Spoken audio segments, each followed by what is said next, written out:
Glories and Laments by Alexandra Hetrard. The glories of the Ayleid city Seatatar, and laments over the collapse of the Ayleid civilization.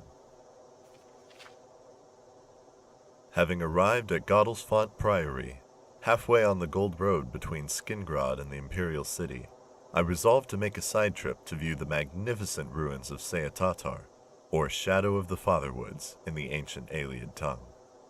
After many hours of difficult travel through tangled hawthorn hells and limberlosts, I was suddenly struck dumb by the aspect of 5 pure white columns rising from a jade-green mound of vines to perfect V-shaped arches and graceful capitals towering above the verdant forest growth.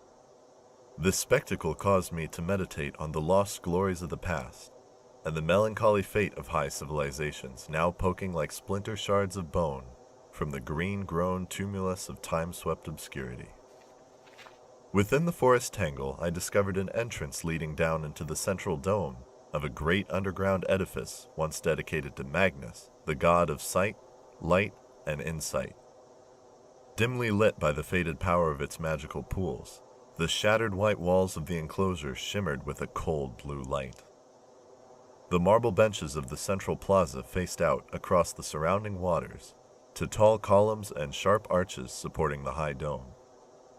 From the central island, stately bridges spanned the still pools to narrow walkways behind the columns, with broad vaulted avenues and limpid canals leading away through ever-deepening gloom into darkness. Reflected in the pools were the tumbled columns, collapsed walls, and riotous root and vine growth thriving the dark half-light of the magical fountains. The ancient Ayleids recognized not the 4 elements of modern natural philosophy, earth, water, air, and fire, but the 4 elements of high elf religion, earth, water, air, and light. The Ayleids considered fire to be but a weak and corrupt form of light, which Ayleid philosophers identified with primary magical principles.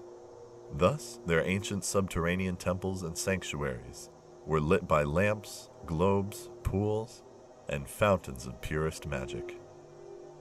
It was by these ancient, faded, but still active magics that I knelt and contemplated the departed glories of the long-dead Ayleid architects. Gazing through the glass-smooth reflections of the surrounding pools, I could see, deep below, the slow pulse, the waxing and waning of the Welkin stones.